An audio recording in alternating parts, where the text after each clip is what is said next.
Okay, so I'm back about 50 days, 1 million days later, because I reformatted my computer. Very fun stuff when you got to do that. So I'm back to XP. Now, I know you're probably laughing. Huh, you stupid ass, you shouldn't have used Vista. Well, Vista's fine. Vista's fine on my other computers, but for some reason it's just not working very well on this one. So, enough drama before I start playing some slow violin music. We're going to get on with this door. This will be the third time I try to record it, so hopefully this will work. Alright, so what we're going to do is we want to make this door open for animation purposes, for, if we want to close the doors to the other rooms we don't have to model in, well, we'll have good doors. So if you're going to model it, model it. So I'm going to do it. So to make this open, it needs hinges. And not so detailed hinges that we're going to put every little screw in it, but enough that if the camera happens to be facing it, when we render, you'll see the detail there, which will sell the realism. So we're going to do that. So in my top view, I'm going to create a cylinder. Alright, I'm going to go back over here. And yeah, we want the door to be opening, the doorknob's here, so it's going to swing this way, so the hinges are on the right spot. Let's say we want the radius to be 0.25. No, we don't. So we want the radius 0.2. That's what we want. And we want the height to be about 4 inches. Okay. Let's make that 3.5. Alright, 3.5 inches. Height segments is fine, and the sides we're going to make 10. Alright. Something just like that. Yeah, I'm definitely good with that. Okay, so with that done, what I want to do now is right-click it and convert it to an editable poly. And I'm going to take the top parts here. And you notice the color is brown. That's because I reformatted my computer, you see. And I reformatted my computer, so everything I make now is going to show up a different color. But now it won't. Okay, so what I'm going to do is have those all selected by control selecting them, just like so. And I'm going to go up, to Edit Geometry, Detach. And I want to call this D underscore top hinge. Does hinge got a D in it? Who cares? It's not an English class, is it? I didn't think so. So we got the door of the top hinge, and we'll just name this to D underscore bottom hinge. Bottom hinge. Alright, so we got that. Good deal. Now, what I'm going to do is select all of these edges in here. I'm going to do a connect, and I'm going to do 2 of them, and I'm going to do a pinch of about 90 and hit OK. Now what we're going to do is take the border and click the bottoms like that, and then kind of scale them in a little bit, just like that. Good. I'm going back to polygon mode, and the reason being is if I hit F4 and you see that, it's kind of like the shading is all running together. That's good. It doesn't matter, but I want to fix the shading on it. So what I'm going to do is, actually, let's go to a front view like this, and I'm just going to select with control. I'm going to select just this stuff right here. Just minute detail that really doesn't matter. We're going to give it different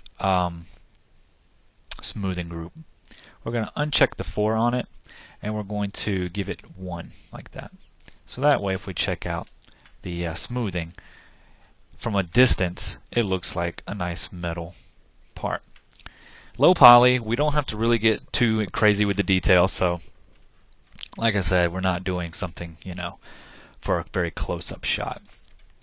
So now what I want to do is select in between here like this, just like that. Good deal. And I want to do an extrude. But I want to do an extrude of not 1,000 million. I want to do extrude of about 1.5.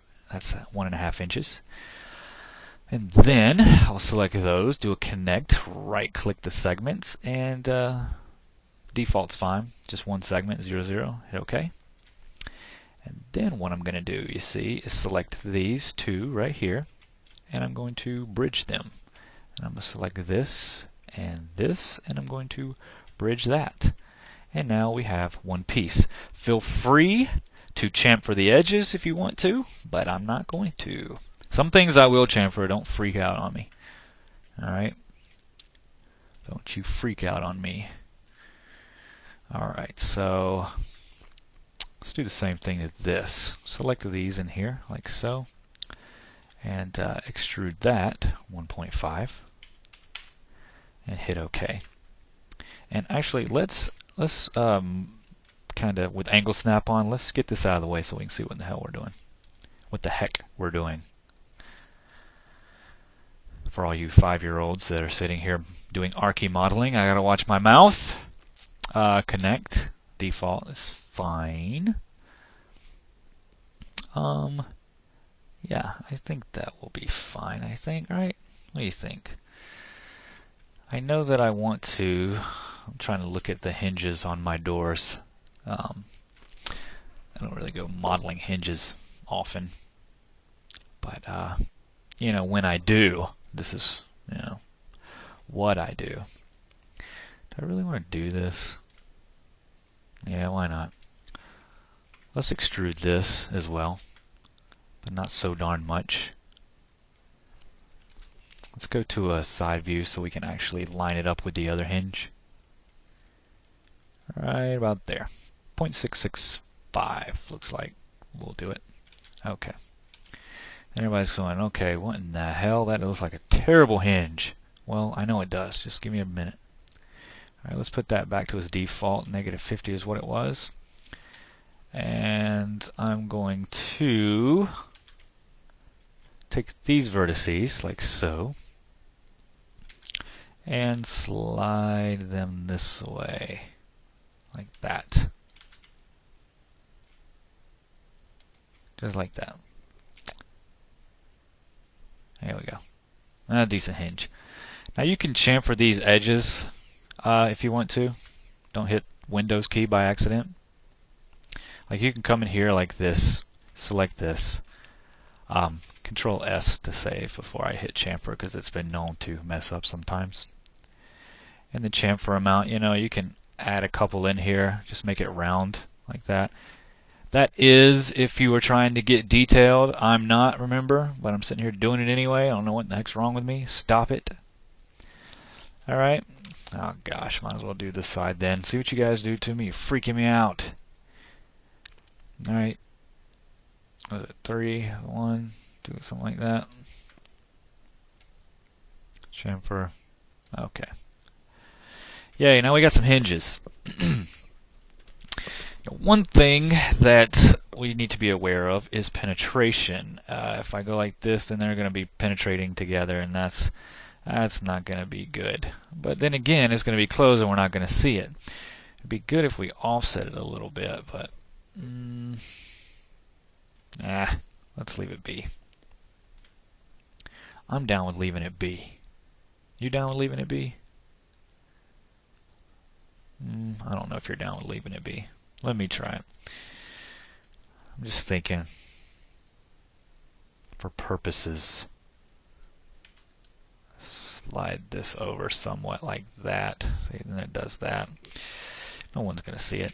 Screw it. We're going to have penetration. If you want to make this perfect, then you go right ahead. But I don't want to waste too much time on a hinge that I wasn't even going to do in the first place. Alright, so let's open this 180 like that. This is actually going to be on the inside, and this is going to be on the outside. And there's also this little spherical looking part at the top. Let's bevel this one. Okay, let's bevel this up a little sphericalness. Apply a couple times, like that. Yeah, now we're working. Alright. Oops. I swear. Don't you love it when you're trying to select something in front of something but it won't let you?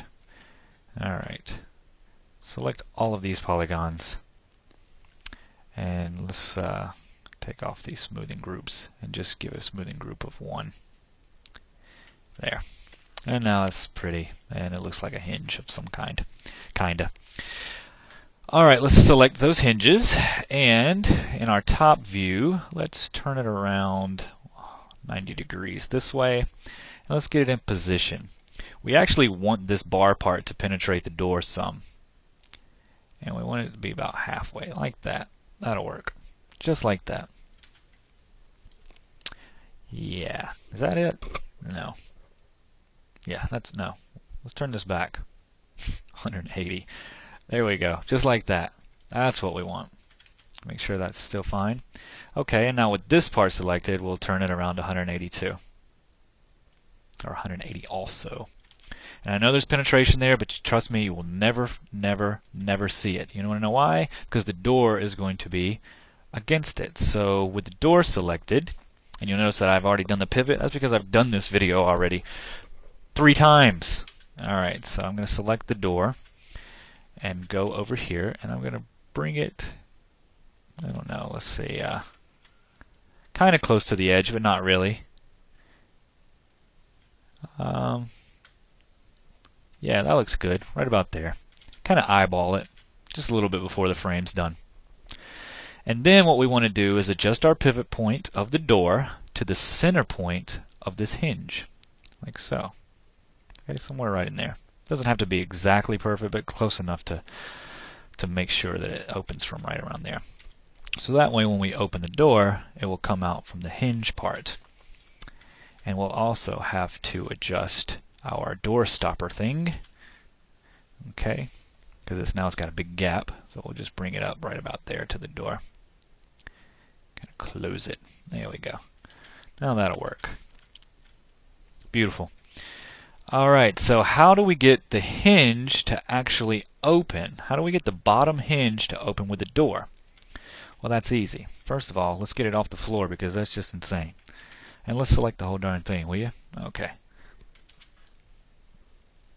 Let's bring it up, I'd say about this much. Yeah, somewhere around there. That'll do. Close to the bottom, not exactly. Good. How do we get the door to open with the hinge? Well, that's easy. It's called parenting. We'll take the bottom hinge, alright? Take the bottom hinge and we'll link it to the door. Now, there's a couple ways we can do this. If you installed the outliner and you hit H and you've set it up to be your little hotkey thing, you can take the bottom hinge, middle mouse click it, bring it to the door, and now you have a parent. So now when I select the door, and I rotate it, you'll notice that that hinge comes along with it. It opens right with it. Beautifully, actually. Okay, now you also see that my door stops, and stops where it's supposed to. Isn't that awesome? That's because I recorded this already. But I will show you how to do it here in 1 second. Just chill out. If you don't have the outliner and you didn't install the outliner, well, it's just as easy to do it without it. What you can do is select the bottom hinge, select this select and link button, select your bottom hinge, hold it down after you select it, you'll get this little thing, drag it to the door, and now you're parented. Okay? Okay, same thing. I just like the outliner because I'm used to using it. Alright, so what we'll do now is let me select my hinge again.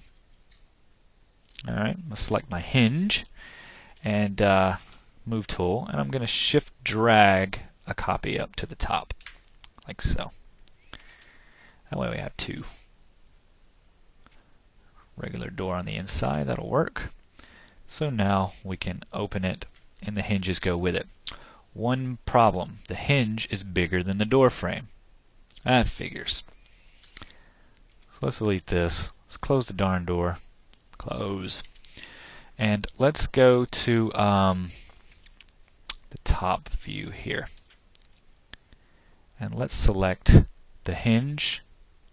Alright, select these. And we'll just bring them in a little bit, like so. Just like that. Make sure you select the under part too. And bring it to match it. There. Now when it opens, it will be fine. Okay, good. Let me select the hinge again and shift drag up another pair. There we go. Let me open it to make sure everything's working right. And now the hinge is definitely working to our advantage. Alright, great. Okay, how did I get it to shut and stuff automatically? Well, I'm going to leave mine alone, but what I'll do is make another box, and this way what you can do is follow along with the door that's actually in the frame while I show you what I did. Alright, so let's say we have our door here, right? So we got our door, it's perfect. What we need to make sure on mine really quick is that I adjust the pivot point to it. Alright, so I'll get a pivot point in place. There we go. You've already done this on the door. So what would I do to make this stop? Okay, well if you see I get out the rotate tool, it goes all the way around, all freaky. What we want to do is limit the amount of rotation. How do we do that? Very easy. Go up to this little tire, it's called the motion tab, and we're going to find our rotation. How do we know which rotation? Well, look down here and rotate it. You'll see that everything's moving in the Z, so that's what we do. So we click the Z rotation and go up here to this question mark, assign controller, and we find a float limit. Click OK. That will bring up this cute little happy float limit controller box. And you'll see that it's still working. Well, why did it not do anything? That's because we didn't tell it where to limit itself. If I were to right-click this and right-click that, you'll notice that it ain't moving. It is not going anywhere. That's because I've limited the rotation to 0. If I wanted this to open 180 degrees, there you go. Positive. If I wanted negative, say we want it to negatively open, say negative 20. Let's do this. Say we wanted to open 120 degrees and we want it to come back negative 120 degrees. Then we got like this door for restaurants. Boom, boom, boom, boom, boom, knocking people food on the floor, picking it up, still giving it to them. I do not condone picking food off the floor and serving it to your guests. Alright, so, or I do condone it. I'm going to get people in trouble. Alright, so that's how we do it. So I want this to open 170 degrees or something like that. And 0 there. So that way it always closes where it started and will only go up and so far. Alright? Stops at 170, but this still goes. Doesn't matter. And that's how I did it. Try some numbers. I don't know what numbers you have here. Let's see what I have here on my limit controller. Let's see, what's it doing here? Properties, float limit. That's what I put. 370 and 270 for mine.